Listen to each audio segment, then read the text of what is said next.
네, 안녕하세요 친구들. 요한계시록 네 번째 시간입니다. 오늘은 요한계시록이 기록됐었을 당시에 상황에 대해서 좀 설명을 하려고 해요.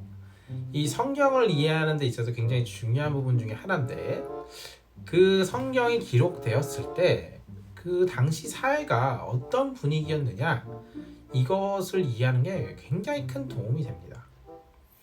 그런 걸 어떻게 알 수 있어요? 그 성경에서도, 우리가 갖고 있는 성경책에서도 찾아보면은 생각보다 쉽게 많이 발견할 수 있고요. 요새는 인터넷으로도 찾아볼 수 있고, 제일 좋은 방법은 이제 목사님에게 물어보는 방법이 제일 좋겠죠. 이제 목사님들 큰일 났네요. 네, 그래도 질문을 많이 하는 건 굉장히 좋은 겁니다. 그래서 성경에 대한 관심이 많아지고 이제 목사님 자주 찾아가서 여쭤보고 하면은 큰 도움이 될 거라고 봅니다. 바로 들어가 볼게요. 지금이야 우리 교회 어디 가야 돼요 하면은 찾아보면은 보이는 데가 다 교회죠. 비행기 타면은 빨간 십자가밖에 안 보인다고 할 정도니까 교회가 굉장히 많습니다. 그런데 요한계시록이 기록될 당시에는 교회라는 게 거의 없었어요.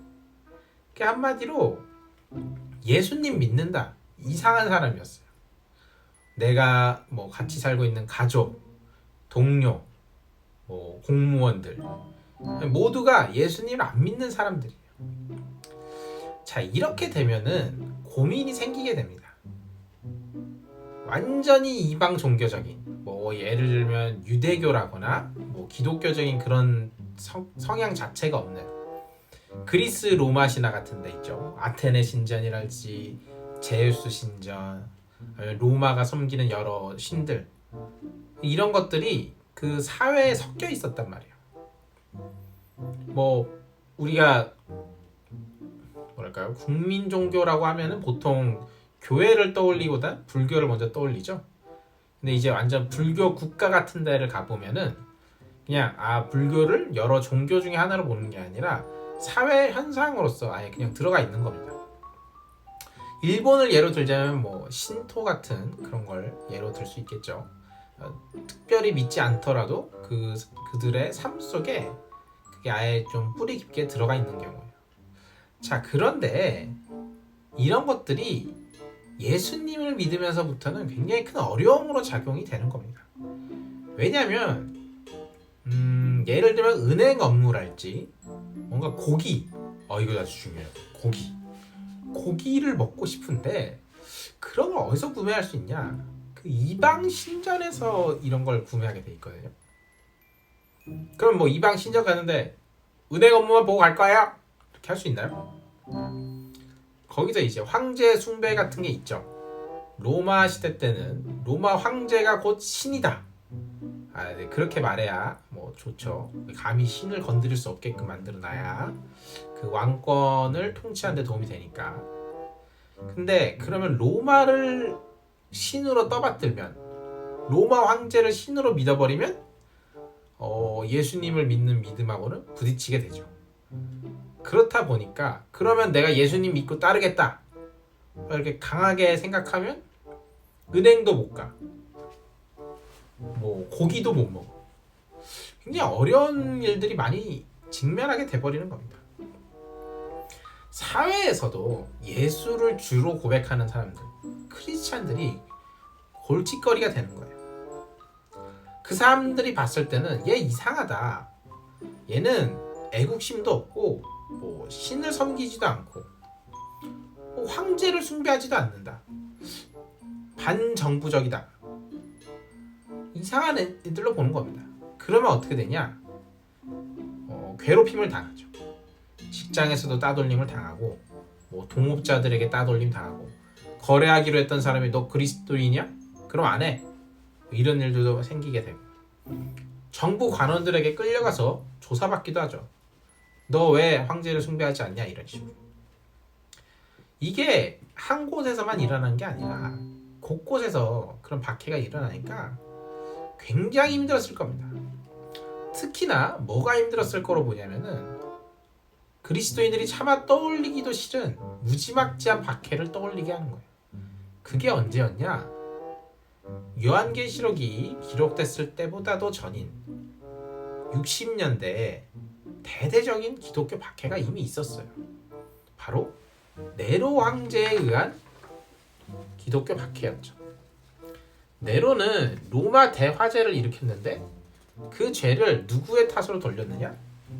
그리스도인들의 탓으로 돌렸어요. 아니 아무 잘못도 없었는데 난 화재 일으킨 적도 없는데 억울하게 잡혀가지고 고문당하고 뭐 산채로 불에 타 죽기도 하고. 몇몇 고대 기독교 자료에 의하면은 베드로와 바울도 이때 죽임을 당했을 것이다 이렇게 추측하기도 해요. 이러면 어떻게 돼버리냐? 두려움이 생기죠. 두려움 때문에 일부 공동체에서는 요한과 안디바가 죽임을 당했던 그런 모습들을 보면서 그런 운명을 피하려고 그냥 순응하는 사람들도 많이 생겼을 겁니다. 그거를 이해 못하지는 않아요. 왜냐면은 무섭잖아요. 죽을 수도 있고. 그러니까 신앙이 좋은 사람들도 있지만 뭐 나약한 사람들도 있거든요. 그래서 무섭다 보니까 이제 변하는 사람들도 많이 생겼던 거죠. 자, 이런 상황 가운데서 요한계시록이 무엇을 말하느냐?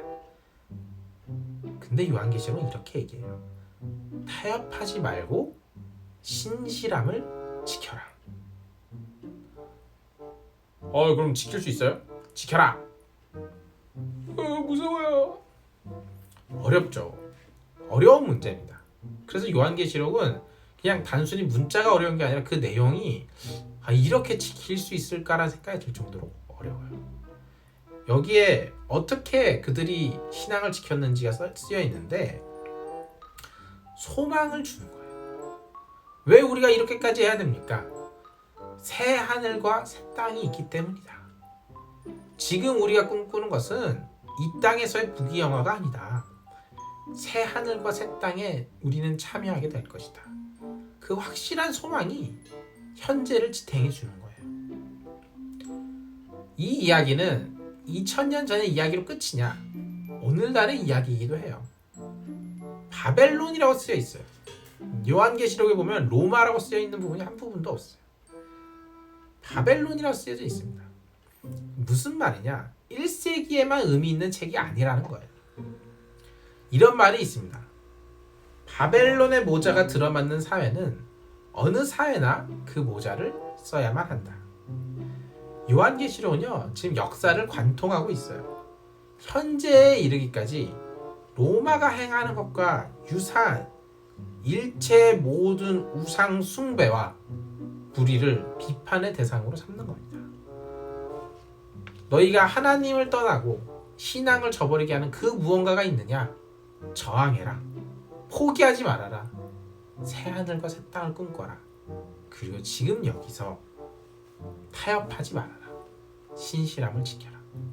이것이 그 당시 암울했던 정말로 어려웠던 요한계시록 상황 속에서 요한계시록이 쓰여진 이유 중에 하나였고, 이 요한계시록을 읽으면서 많은 성도님들이 신앙을 그 어려운 상황 가운데서도 지켰으리라고 봅니다.